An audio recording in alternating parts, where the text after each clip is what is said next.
முதல்ல எந்திரி. உனக்கு யார் பெர்மிஷன் கொடுத்தது? எழுந்துரு.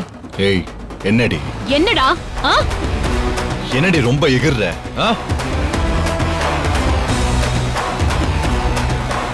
என்னைய டா போட்டு பேசுறியா? நீ டி போட்ட, நான் டா போட்டேன். Give and take respect. நான் ரொம்ப நேசிக்கிற மனிதர், மரியாதை கொடுக்கிற மனிதர். அவரை நான் அப்பான்னு கூப்பிட்டா உனக்கு பேட் வேர்ட்ஸ் மாதிரி காதுல விழுதா?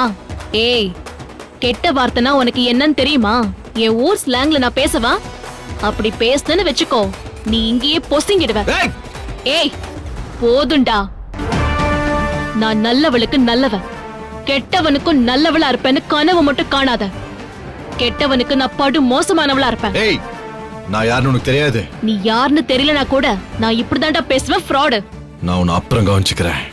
இப்ப என்ன உனக்கு பிரச்சனை? உன் 50 லட்சம் செக் தான் பிரச்சனை. நான் ஒரு கம்பெனி கொடுத்தேன். அந்த கம்பெனியே ஃபேக். பாரு.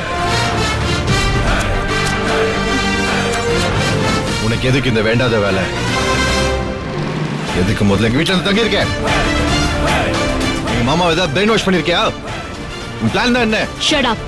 பேச்ச மாத்தாம இந்த 50 லட்சத்துக்கு கணக்கு சொல்லு. அத நான் அப்பா கிட்ட சொல்லணும். ஏய், அவரு உன் அப்பா இல்ல, அவரு உனக்கு பாஸ். அவர் ஆபீஸ் வந்துட்டா நாங்க அவரை பாஸ் தான் கூப்பிடுவோம். சரி, ஓகே. 50 லட்சம் எங்க? நான் என் பாஸ் கிட்ட ரிப்போர்ட் பண்ணணும். பண்ணு. பாஸ் கிட்ட நான் பேசிக்கிறேன். 50 லட்சம் என்ன ஆச்சு சஞ்சய்? அது ஒரு கம்பெனி நான் இஷ்யூ பண்ணிருக்கேன்னு சொல்றேன்ல. அதான் ஃபேக் கம்பெனின்னு கண்டுபிடிச்சிட்டேனே.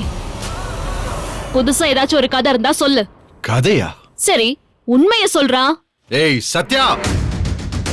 ஏய், சொந்த கம்பெனிலேயே ஃப்ராட் பண்ற. உனக்கு எதுக்குடா மரியாதை? உன்னை முதல் நாள் பார்த்ததுல இருந்து என் மனசுக்குள்ள ஏதோ தப்பா உறுத்திக்கிட்டே இருந்துச்சு.